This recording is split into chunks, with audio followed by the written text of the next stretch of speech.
Attention frérot, dans cette vidéo, il y a de très très grosses bombes en termes de nouvelles bullish et surtout en termes de nouvelles qui pourraient faire exploser certaines cryptos particulières très prochainement. Donc mets bien ta ceinture parce que ça va secouer. Mais avant la secousse, comme d'habitude, je voudrais remercier toutes les personnes qui donnent de la sephore. Et c'est pour ça que j'ai créé la collection NFT 1000 merci pour remercier les personnes qui commentent les vidéos. Et là, tu peux voir les personnes qui ont gagné le NFT. N'hésitez pas à me contacter pour que je vous l'envoie. Tu connais, si tu connais pas, chaque dimanche on revient ensemble sur l'actualité la plus croustillante autour des crypto-monnaies. Si ce sont des sujets qui éveillent ta curiosité et ou te passionnent de manière incommensurable, tu sais ce qu'il te reste à faire. Maintenant, mets-toi en mode Zeppo, poisson sur le tech, et c'est parti.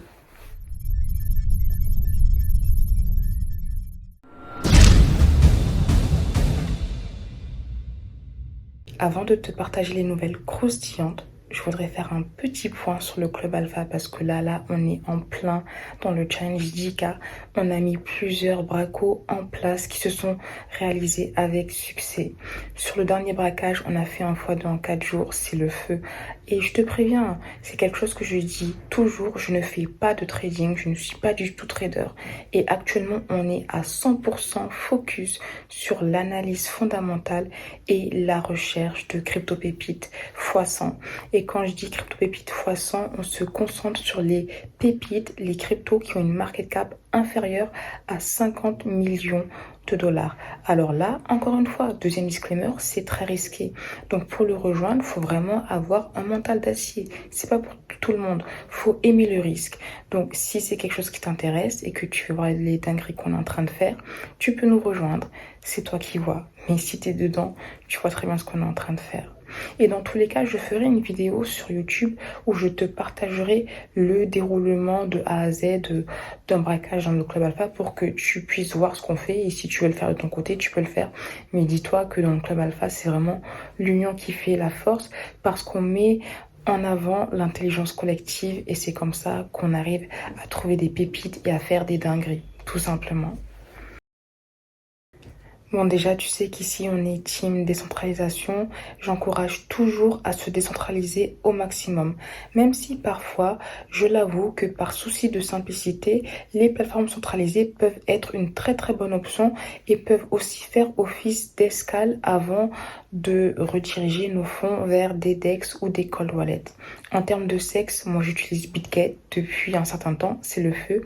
Et là, il y a une nouvelle qui est assez bullish qu'ils ont mis en place sur la plateforme.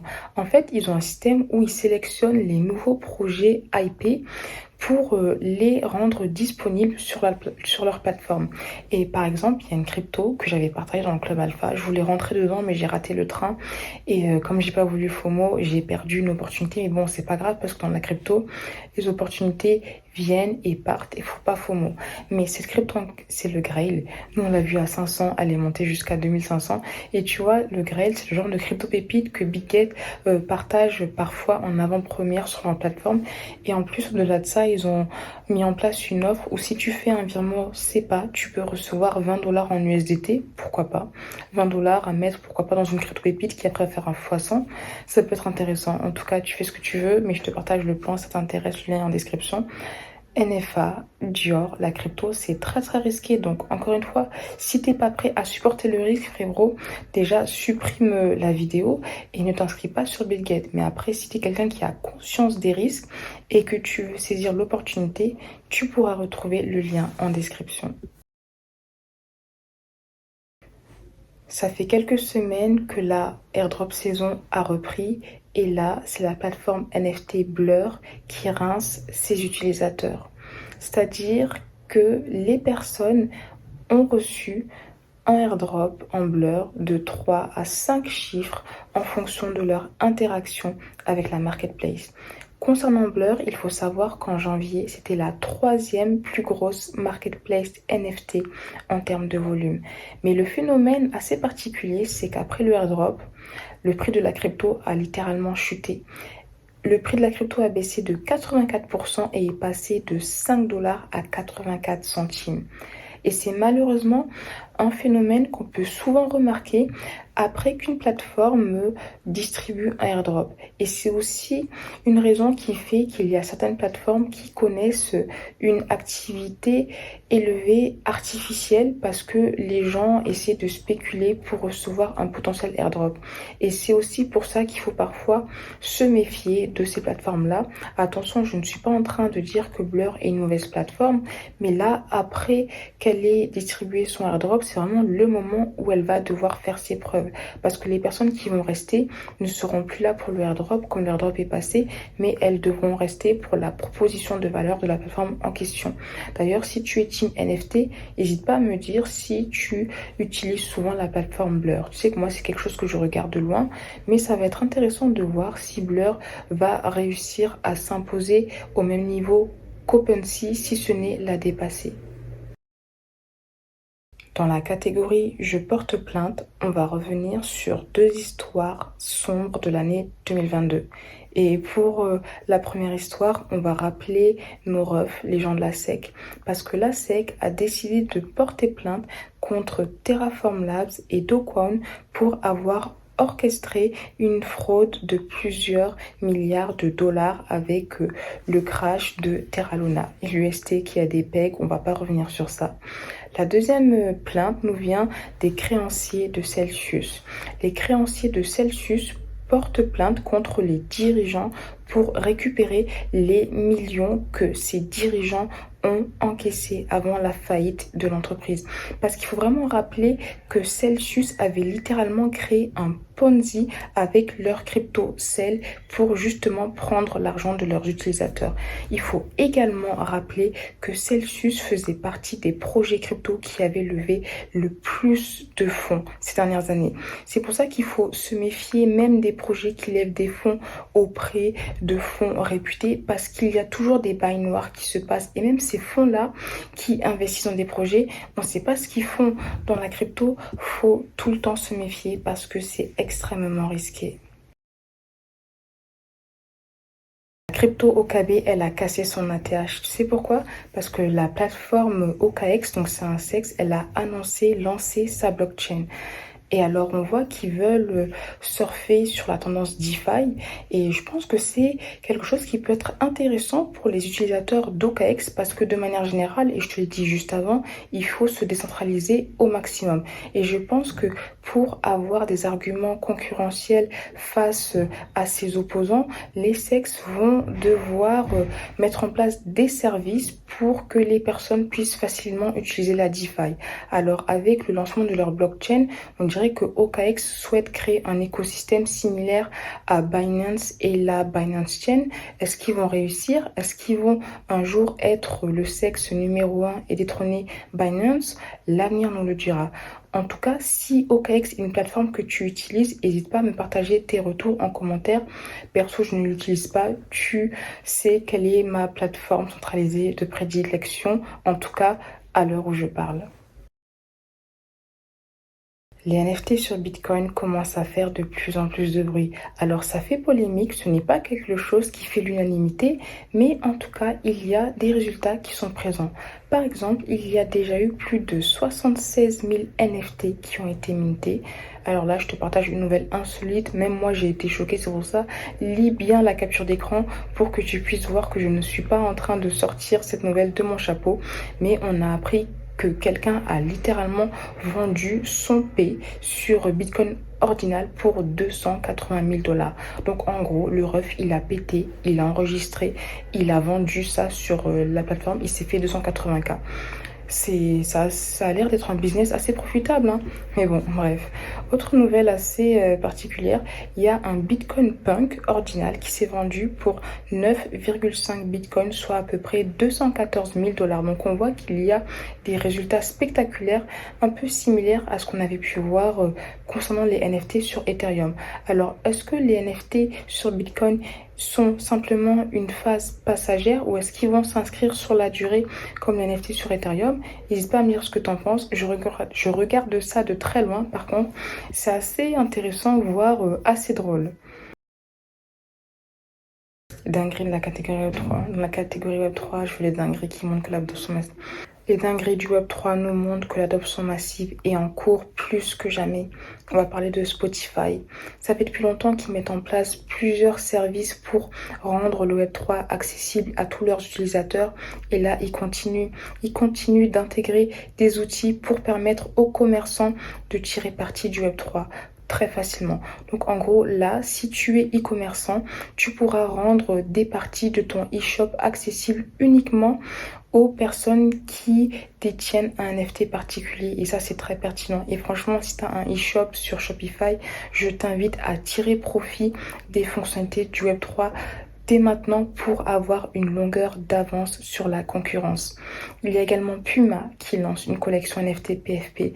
Les refs aussi, ils ne veulent pas rater le train et ils ont raison. Tu vois ce que je veux dire? Il y a également le magazine GQ qui lance sa première collection NFT. Et on va revenir aussi sur Starbucks. Depuis 2022, ils nous parlaient de leur programme NFT de fidélité qu'ils avaient mis en place sur Polygon. Il me semble que la bêta était sortie en décembre. Depuis, ils ont fait du chemin. Ils ont à peu près fait 360 ventes sur le marché secondaire pour un volume total de 143 000 $. Bon, c'est pas la folie, mais il y a quand même des NFT qui ont eu des belles performances. Il y en a un qui s'est vendu à pratiquement 2000 $, alors que le prix moyen des NFT est entre 69 et 285 $. Donc tout ça, c'est très intéressant et ça nous montre que l'adoption massive du Web3 est en cours. La technologie ZK, Zero Knowledge, est une narrative qui pourrait faire beaucoup de bruit dans les prochaines semaines, dans les prochains mois, et elle pourrait également apporter beaucoup d'argent à certains investisseurs. Et c'est aussi une tendance à suivre de très près en termes de crypto-pépites. Je t'en avais parlé la semaine dernière, et là, il y a plusieurs nouvelles croustillantes qui sont reliées au ZK. Et il y a aussi un tout petit octogone implicite, tu vas voir. Déjà, Polygon, les refs ils sont chauds. Là, ils ont annoncé la date. La bêta de Polygon ZK EVM arrive le 27 mars. On attend ça de pied ferme. On est prêt. Et d'ailleurs, c'est assez drôle parce qu'on voit vraiment qu'il y a une guerre qui se met en place avec les L2 qui utilisent la technologie ZK. Parce que de l'autre côté, on apprend que Matter Labs renomme sa blockchain L2 ZK5 en ZK Era. Alors, ils n'ont pas encore annoncé de date de lancement parce que tout dépend de la sécurité, mais il y a quand même un phénomène assez drôle qui frôle le ridicule. Mais après, tu vois, on commence à les connaître, donc on n'est limite pas surpris. On comprend la crypto, tu connais, frérot.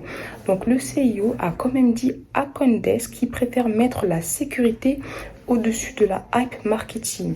Et si le frérot passe par là, j'aimerais bien lui demander pourquoi avoir décidé de renommer ZK5 en ZK Era si, selon vous, le marketing, c'est secondaire. Tu vois ce que je veux dire?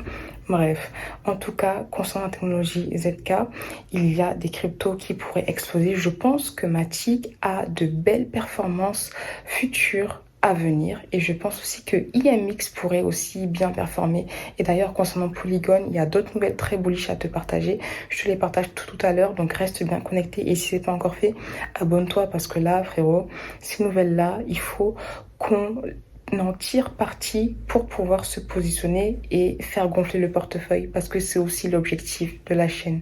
Tu vois ce que je veux dire?